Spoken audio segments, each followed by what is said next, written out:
Sure, yeah. We were given a lead sheet, and which was basically a sheet with chords and some rhythmic phrases written out.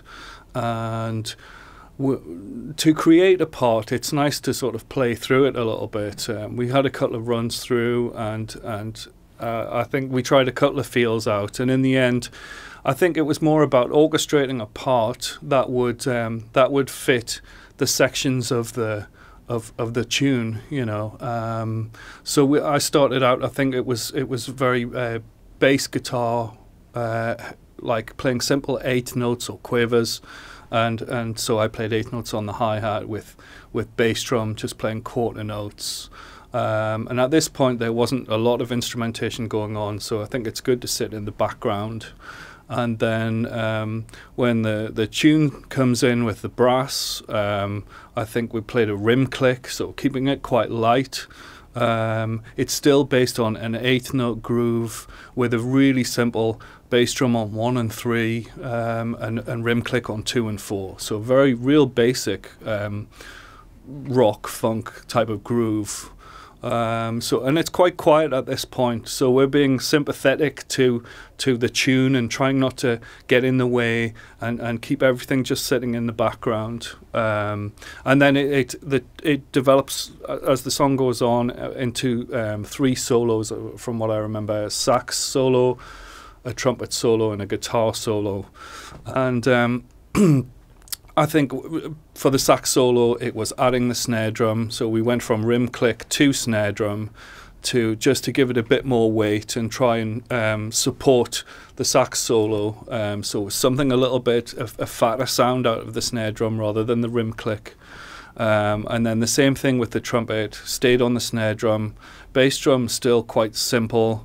One thing to mention here was I think in the 4th bar of the solos there's a couple of phrases that everybody's sort of playing, and I think the first couple of times through I play the figures, the phrases, but try and keep it very simple, again not to get in the way of what the soloist's doing, and then moved from the hi-hat to the ride cymbal for the guitar solo, and again just playing the figures.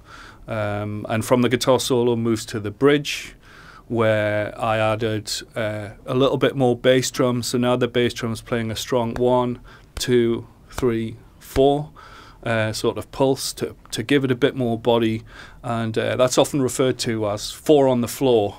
And still keeping just an 8th note thing on the hi-hat, but coming from the bottom with a bit more bass drum.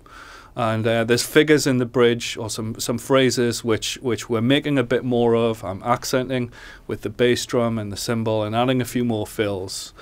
And from the bridge it goes to a piano solo, where we're back on the hi-hat and 4 on the floor still, keeping it funky, but hopefully not getting in the way of the soloist. You know, being supportive, but you know, sitting back a little bit. And then out of the piano solo there's a decrescendo, and everybody drops right down. All the instrumentation come down in volume to the tune again, where I think it was just bass drum and hi-hat for the first time through, and then add the rim click or the snare. I think it's the snare the second time through. And then just into the end, out of the tune, there's a cymbal roll at the end, so everybody's holding the last note on, and I played a single stroke roll, right, left, right, left, right, left, on the crash cymbal, just to let the note die out at the end. So that's the basic approach for the drum part, really.